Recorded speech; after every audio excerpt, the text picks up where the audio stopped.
Club வசந்தவினுடைய படுகொலை சம்பவம் இதை பற்றி இதுக்கு முதல்ல 2 காணொளிகள் நான் போட்டிருக்கிறேன். இது 3வது காணொளி. ஒரு தனிநபர் தனிப்பட்ட வர்த்தகரிட கொலையை பற்றி தொடர்ச்சியாகவே கதைக்கணுமான்னு சொல்லி சில நேரங்களில் நீங்கள் யோசிக்கலாம்.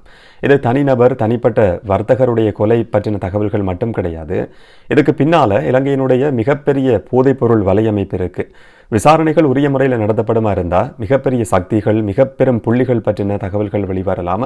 பலருடைய உண்மை முகம் வெளிச்சத்துக்கு வாரதுக்கான வாய்ப்பு இருக்குது. இதனால தான் விசாரணையில் வெளிவரக்கூடிய சின்ன சின்ன தகவல்களையும் உன்னிப்பாக கவனிக்க வேண்டியிருக்கு. இந்த கொலைக்கும் பிரபல போதைப்பொருள் கடத்தல்காரன் என்று சொல்லி அடையாளப்படுத்தப்படுற கஞ்சிப்பான இம்ரானுக்கும் இடையில் நேரடியான சம்பந்தம் இருக்குன்ற குற்றச்சாட்டை போலீஸ் தொடர்ச்சியாகவே சொல்லி வாரதை பார்க்க முடியுது. கஞ்சிப்பான இம்ரானால் ஒரு புது எச்சரிக்கை விடுக்கப்பட்டிருக்கின்ற தகவலையும் போலீஸ் இன்றைக்கு சொல்லியிருக்கு.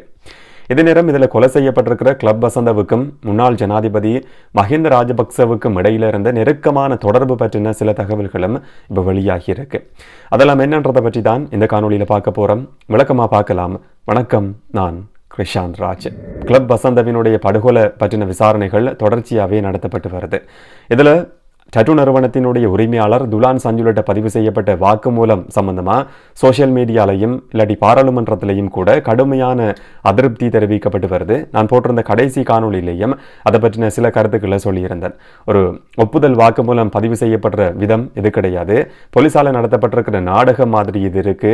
ஊடகங்களில் இந்த மாதிரியான தகவல்கள் தான் வெளிவரணும் என்று சொல்லி திட்டமிட்டே நடத்தப்பட்டிருக்கிற ஒரு விசாரணை மாதிரி தான் இது இருக்குன்னு சொல்லி அந்த ஒப்புதல் வாக்குமூலம் சம்பந்தமான காணொலியை பார்க்குற நேரத்தில் யாரா இருந்தாலும் அந்த மாதிரியான ஒரு சந்தேகம் ஏற்படும் என்ற விஷயத்தை இதுக்கு முதல் காணொலியில் நான் சொல்லியிருந்தேன். அந்த மாதிரியான கடுமையான அதிருப்தி பாராளுமன்றத்திலையும் சொல்லப்பட்டிருக்கு. டட்டு நிறுவனத்தினுடைய உரிமையாளர் துலான் சஞ்சுலிட்ட போலீஸ் இந்த மாதிரியான ஒரு வாக்குமூலத்தை பதிவு செய்திருக்க கூடாது, இது போலீஸ் நடத்தி இருக்கிற ஒரு நாடகம், இதனால அந்த சந்தேக நபர் டட்டு நிறுவன உரிமையாளருடைய உயிருக்கும் அச்சுறுத்தல் ஏற்பட முடியும் என்ற விஷயங்களை பாராளுமன்றத்திலையும் சிலர் பதிவு செஞ்சிருக்கிறாங்க. குறிப்பாக எதிர்க்கட்சி தலைவர் சாஜித் பிரேமதாச, அது மாதிரி நீதியமைச்சர் விஜயதாச ராஜபக்ச, பாராளுமன்ற உறுப்பினர்கள் தயாசிரி ஜெயசேகர், அனுரகுமார் திசாநாயக்க இவங்களும் கூட போலீஸ் நடந்து கொண்ட விதம் சம்பந்தமாக கடுமையான அதிருப்தியை பாராளுமன்றத்தில் தெரிவிச்சிருக்கிறாங்க, பதிவு செஞ்சிருக்கிறாங்க. இதுக்கு பிறகு இலங்கையினுடைய போலீஸ் மாதிபர் தேசபந்து தென்னகோன் ஒரு புது சுற்றறிக்கையை வெளியிட்டிருக்கிறாரு. இலங்கை மனித உரிமைகள் ஆணைக்குழுவும் அந்த விசாரணை நடத்தப்பட்ட விதம் சம்பந்தமாக கவனம் செலுத்தி இருக்கிறதா சொல்லப்படுது. இதனால தான் இந்த புது சுற்றறிக்கை வெளியிடப்பட்டிருக்கு. சந்தேக நபர்கள் கைது செய்யப்பட்டு விசாரணை நடத்தப்படும் போது அவர்களுடைய தனிப்பட்ட அடையாளங்கள் ஊடகங்களுக்கு வெளிப்படுத்தக்கூடாது என்ற விஷயம் போலீஸ் அதிகாரிகளுக்கு அந்த சுற்றறிக்கையில் சொல்லப்பட்டிருக்கு. குறிப்பாக ஊடகங்களுக்கு சந்தேக நபர்கள் பற்றின தகவல்கள் வெளியிடப்படும் போது கடைபிடிக்க வேண்டிய சில நடைமுறைகள் சம்பந்தமான ஆலோசனையும் இந்த புது சுற்றறிக்கையில் சொல்லப்பட்டிருக்கிறதா தகவல்கள் இன்றைக்கு ஊடகங்களில் வெளியாகி இருந்தது. இதே நேரம் இந்த கொலைக்கும் கஞ்சிப்பான இம்ரானுக்கும் இடையில நேரடியான தொடர்பு இருக்கலாம் என்ற குற்றச்சாட்டு தொடர்ச்சியாகவே போலீஸால் முன்வைக்கப்பட்டு வருது. பொரளையில் இருக்கிற பிரபலமான ஒரு மலர் சாலையில் தான், ஜெயரத்ன மலர் சாலையில் தான் அந்த வர்த்தகருடைய கிளப் வசந்தவினுடைய பூத உடல் அஞ்சலிக்காக வைக்கப்பட்டிருந்தது. அதுக்கான ஏற்பாடுகள் ஏற்கனவே செய்யப்பட்டிருந்தது. அப்படி செய்யப்பட்டிருந்த பின்புலத்தில் 10ஆம் திகதி ஜெயரத்ன மலர் சாலைக்கு ஒரு தொலைபேசி அழைப்பு கிடைக்குது. அதில் கதைச்ச நபர் தன்னை கஞ்சிப்பான இம்ரான்னு சொல்லி அடையாளப்படுத்தி கொண்டதா ஊடகங்களில் தகவல்கள் வெளியாகி இருக்கு. போலீஸ் வட்டாரங்களை மேற்கோள் காட்டி இந்த தகவல் வெளியாகி இருக்கு. அப்படி தொலைபேசியில் தொடர்பு கொண்ட நபர் ஜெயரத்ன மலர் சாலைக்கு சொன்ன விஷயம், அவருடைய அந்த பிரபல வர்த்தகருடைய பூத உடல் இங்கே அஞ்சலிக்காக வைக்கப்படக்கூடாது, அப்படி வைக்கப்படுமா இருந்தால் ஒரு தாக்குதல் நடத்தப்படும் என்ற எச்சரிக்கை விடுக்கப்பட்டிருக்கு. இதுக்கு பிறகு திரும்பவும் ஒரு தொலைபேசி அழைப்பு ஜெயரத்ன மலர் சாலைக்கு கிடைக்குது.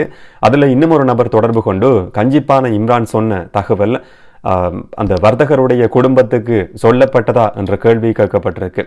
எப்படியா இருந்தாலும் கூட ஜெயரத்ன மலர் சாலையில் தான் அவருடைய சடலம் பூத உடல் மக்களுடைய அஞ்சலிக்காக வைக்கப்பட்டிருந்தது. பலர் அஞ்சலி செலுத்தின காட்சிகள் ஊடகங்களில் வெளியாகி இருக்கு. கடுமையான போலீஸ் பாதுகாப்புக்கு மத்தியில் தான் பொரளையில் இருக்கிற ஜெயரத்ன மலர் சாலையில் கிளப் வசந்தவினுடைய பூத உடல் அஞ்சலிக்காக வைக்கப்பட்டிருந்தது.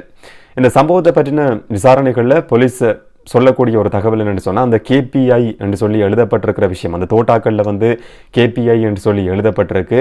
அது கஞ்சிப்பான இம்ரானா இருக்கலாம் என்ற சந்தேகம் ஒரு பக்கம் முன்வைக்கப்படுது. அதே நேரம் விசாரணையை திசை திருப்புறதுக்காகவும் அப்படி வேற யாராவது எழுதி கஞ்சிப்பான இம்ரான் மேலே குற்றச்சாட்டை முன்வைக்கிறதுக்காக அப்படி செயற்பட்டிருக்கலாம் என்ற விஷயத்தையும் போலீஸ் சொல்லியிருக்கின்ற தகவலும் ஊடகங்களில் வெளியாகி இருக்கு.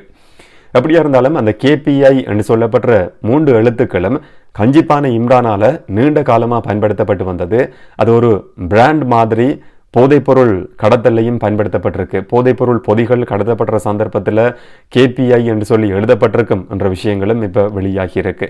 இதனால தான் இந்த கொலையை செய்தன்றதுக்காக கஞ்சிப்பானை இம்ரான் அதை தெரியப்படுத்தணும்ன்றதுக்காகவே அந்த மாதிரியான ஒரு அடையாளத்தை வச்சிருக்கலாம் என்ற விஷயமும் சொல்லப்பட்டு வருது. ஆனால் விசாரணைகள் தொடர்ச்சியாகவே நடத்தப்பட்டு வருது. இதில் போலீஸ் கஞ்சிப்பானை இம்ரான் பற்றி சொல்லியிருக்கிற இன்னும் ஒரு மிக முக்கியமான விஷயம் என்னன்னு சொன்னால், மாக்காந்துரே மதுஷ் கைது செய்யப்பட்டது பலருக்கும் ஞாபகம் இருக்கும்.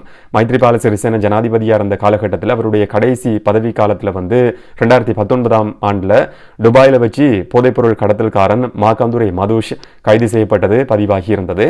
இந்த மாதிரி மாக்காந்துரே மதுஷ் தன்னுடைய மகனுக்கு பர்த்டே பார்ட்டியை நடத்தின சந்தர்ப்பத்தில் அது சம்பந்தமான தகவல்களை போலீஸுக்கு கொடுத்தது இப்போ படுகொலை செய்யப்பட்டிருக்கிற இந்த பிரபலமான வர்த்தகர் கிளப் வசந்ததான் என்ற விஷயத்தையும் போலீஸ் சொல்லியிருக்கு. மாக்காந்துரே மதுஷினுடைய படுகொலைக்கு பழிதீர்க்கிற மாதிரி, காட்டி கொடுத்ததுக்கு பழிதீர்க்கிற மாதிரி தான் கிளப் வசந்த படுகொலை செய்யப்பட்டிருக்கிறார் என்ற விஷயத்தை கஞ்சிப்பானை இம்ரான் சொல்லியிருக்கிறான் என்ற தகவலை போலீஸ் சொல்லியிருக்கு என்ற விஷயம் ஊடகங்களில் சொல்லப்படுது.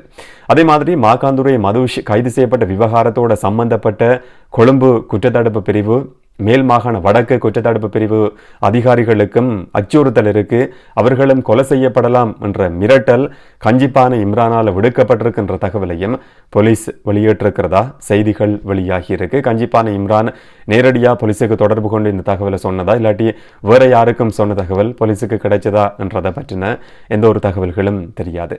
கொலை செய்யப்பட்டிருக்கிற கிளப் வசந்த பற்றின இன்னும் சில தகவல்களும் வெளியாகி இருக்கு.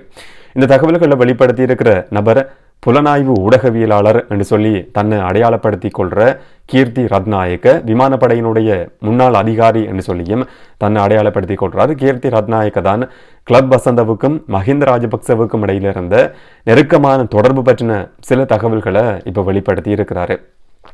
குறிப்பாக கிளப் வசந்த மஹிந்த ராஜபக்சவால் பயன்படுத்தப்பட்ட ஒரு நபர் என்ற குற்றச்சாட்டு முன்வைக்கப்பட்டிருக்கு. என்னன்னு சொன்னால், மிக முக்கியமான நபர்களுக்கு, பெரும் புள்ளிகளுக்கு, போலீஸ் திணைக்களத்தினுடைய முக்கியமான உயரதிகாரிகள், அது மாதிரி சட்டமாதிபர் திணைக்களத்தினுடைய அதிகாரிகளுக்கு கிளப் வசந்த தான் போதைப் பொருளை கொடுத்ததாகவும், பெண்களை கொடுத்து அது சம்பந்தமான காட்சிகளை ரகசியமான முறையில் பதிவு செய்து அந்த உயர் அதிகாரிகள் மிரட்டப்பட்டாங்கன்ற விஷயமும் இப்போ கீர்த்தி ரத்நாயக்கவால் வெளியிடப்பட்டிருக்கு. கீர்த்தி ரத்நாயக்க முன்வைக்கிற குற்றச்சாட்டு என்னன்னு சொன்னால், மஹிந்த ராஜபக்ச கிளப் வசந்தவை பயன்படுத்தி கொண்டிருந்தாரு.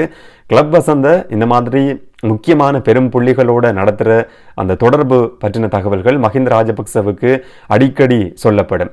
அதில் பதிவு செய்யப்பட்ட அந்த ரகசியமான காணொளிகள் கூட மஹிந்த ராஜபக்சவுக்கு கொடுக்கப்படும். இந்த பெரும் புள்ளிகள் சிங்கப்பூருக்கு கூட்டி போகப்பட்டு பெண்களோட உல்லாசமாக இருக்கிற மாதிரியான காணொளிகள் ரகசியமாக பதிவு செய்யப்பட்டு கிளப் வசந்தவினுடைய ஆட்கள் மூலமாக பதிவு செய்யப்பட்டு மஹிந்த ராஜபக்சவுக்கு ஒப்படைக்கப்படும். அதை வச்சு கொண்டு மஹிந்த ராஜபக்ச பலரை மிரட்டியிருந்தார், தனக்கு சார்பாக செயற்பட வச்சார் என்ற குற்றச்சாட்டையும் கீர்த்தி ரத்நாயக்க என்று சொல்லப்படுற புலனாய்வு ஊடகவியலாளர், முன்னாள் விமானப்படை அதிகாரி என்று சொல்லி அடையாளப்படுத்துகிற நபர் இப்போ முன் வச்சிருக்கிறாரு. மஹிந்த ராஜபக்ச தரப்பிலிருந்து இதுவரைக்கும் எந்த ஒரு விளக்கமும் இதுக்காக கொடுக்கப்படாமல் இருக்கு.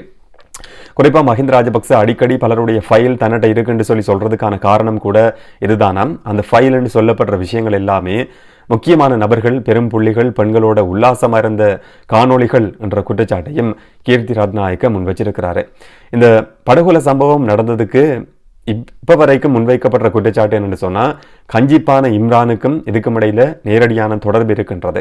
இதை தவிர இன்னும் 3 விஷயங்களும் கவனிக்கப்படணும் என்ற விஷயமும் கீர்த்தி ரத்நாயக்கவால சொல்லப்பட்டிருக்கு. முதலாவது, இந்த மாதிரி பதிவு செய்யப்பட்ட காணொளிகள் மூலமாக பாதிக்கப்பட்ட நபர்கள், அந்த விஐபிக்கள், பெரும் புள்ளிகள்கிட்ட இருந்து கிளப் வசந்தவுக்கு ஒரு அச்சுறுத்தல் இருந்தது. அதுவும் விசாரணைகளில் கவனிக்கப்பட வேண்டிய ஒரு விஷயம். 2வது, டட்லி சிறிசேன, மைத்ரிபால சிறிசேனவினுடைய சகோதரர், அவருக்கும் போதைப்பொருள் கடத்தலுக்கும் இடையில சில தொடர்புகள் இருக்கிறதா கீர்த்தி ரத்நாயக்க ஒரு குற்றச்சாட்டை முன் வச்சிருக்கிறாரு. போதைப்பொருள் கடத்தல் மூலமாக கிடைக்கிற பணத்தை வெள்ளையாக்குற செயற்பாடு இந்த தொழிலதிபர் அறியப்படுற டட்லி சிறிசேன மூலமாக முன்னெடுக்கப்படுது. அது மட்டும் இல்லாமல் தம்பிக்க பெரேரா என்று சொல்லப்படுற பிரபலமான வர்த்தகர், அவருக்கும் கிளப் வசந்தவுக்கும் இடையில சில பிணக்குகள் இருந்தது. இதுவும் விசாரணைகளில் கவனிக்கப்பட வேண்டிய விஷயம் என்று சொல்லியும் கீர்த்தி ரத்நாயக்க இப்போ புது புரளியை கிளப்பி இருக்கிறாரு. மூன்றாவது விஷயம், வர்த்தக கொடுக்கல் வாங்கல் சம்பந்தமா அவருக்கு ஏற்கனவே எதிரிகள் இருந்தாங்க, அந்த மாதிரியான அச்சுறுத்தலும் இருந்தது. அதை பற்றியும் விசாரணையில் கவனம் செலுத்தப்படணும் என்ற விஷயமும் அவரால் சொல்லப்பட்டிருக்கு. அடுத்தது கீர்த்தி ரத்நாயக்க முன்வைக்கிற குற்றச்சாட்டு தான் இந்த விசாரணைகளை திசை திருப்புறதுக்கு போலீஸ் செயற்பட்டு வருதுன்றது. என்னன்னு சொன்னா, அந்த சிசிடிவி காணொலிகள் எல்லாமே ஊடகங்களில் வெளியாகி இருந்தது. டட்டூன் நிலைய திறப்பு விழா நடக்குது. அதுல ஒரு அறைக்குள்ள கிளப் வசந்த உட்பட மற்ற எல்லாருமே இருக்கிறாங்க. 2 நபர்கள் துப்பாக்கிச்சூடு நடத்துறது எல்லாமே பதிவாகி இருந்தது. இது எப்படி ஊடகங்களுக்கு கொடுக்கப்பட்டது, எதுக்காக கொடுக்கப்பட்டது? போலீஸ் இந்த காணொலிகளை கொடுத்திருக்கிறதன் மூலமா இந்த விசாரணைகள் திசை திருப்பப்படுறதுக்கான வாய்ப்பு இருக்கு. ஏற்கனவே நடந்த தினேஷ் ஷாஃப்டரனுடைய படுகொலை சம்பவமும் இப்படித்தான் மூடி மறைக்கப்பட்டிருந்தது. அதே மாதிரி இந்த வழக்கு விசாரணையும் மூடி மறைக்கப்படலாம், சாட்சியங்கள் அளிக்கப்படலாம், விசாரணைகள் திசை திருப்பப்படலாம் என்ற குற்றச்சாட்டும் கீர்த்தி ரத்நாயக் என்று சொல்லப்படுற நபரால் முன்வைக்கப்பட்டிருக்கு. அப்படியா இருந்தாலும் தொடர்ச்சியான விசாரணைகள் நடத்தப்பட்டு வரதா போலீஸ் தரப்பால் சொல்லப்படுது.